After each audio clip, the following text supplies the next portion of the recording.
What's it been like being out west? And obviously it's different from where you're from, but just experiences being in Oregon. Yeah, I'm originally from the South, so it's like kind of a culture shock coming out here to Eugene, but it's pretty cool so far.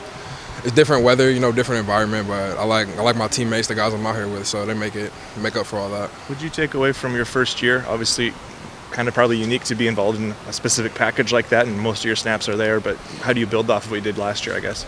Yeah, just learning from last year, looking at the guys ahead of me, Bucky and Noah, just seeing what they do and taking it day by day, step by step. What do those guys do that make them maybe good mentors or good people to follow? It's just the way they come to work. They come to work every day. Whether it's being here early, being here late, they just come to work.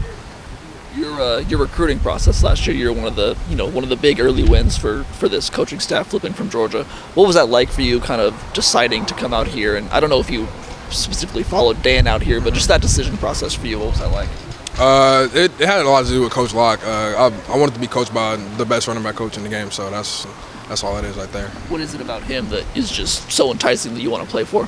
It's just the way it's just the backseat. He's produced already, so he's produced a lot of great backs in the league. The way he pours into people, he's big on relationships, so that was a big factor too. When did you first, because he was in Memphis for a really long time, when did you meet him and kind of get to know him, and what was that process like? I actually got to know him when he was at Florida State. So he offered me at Florida State, and I built a relationship with him there. And he kind of hit me up a little bit when he was at Western Kentucky, but not really. Then he came back on the scene when he got back to Oregon.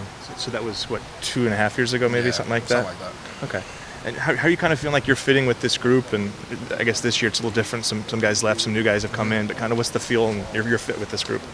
I feel like I fit in pretty well. We try to play as one, so we just try to play off each other. One guy's rolling, let him roll. You feel me? Just like that. What have you seen from this new offensive line group? Obviously, last year such a veteran group, had a lot of success. What do you see from these guys this year? They're some big dudes. There's some good dudes they can play. And, we gotta get some stuff together, but we're gonna be all right. How about the two young running backs?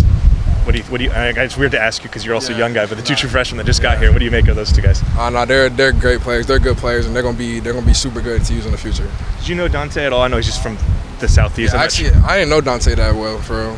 But he's a funny dude. Dante's a clown in my room. He's funny. So last year being in the the 14J package, what do you have to show to the fan base now that your role is kind of growing more? What do you hope that fans kind of know you for as more than just a goal line runner? Just that I can do it all. I can catch out the backfield. I can base downs, short yardage, anything. So. You like being more in an open field, or you kind of like just putting your head down and run through the line? I'm comfortable in any situation. So yeah. Not asking for any secrets, but do you think there's going to be kind of a 14J, something like that this year? I know the offensive coordinator who ran it last year is not here. Is that something you expect? We'll probably have something like that, similar, building off of it. So.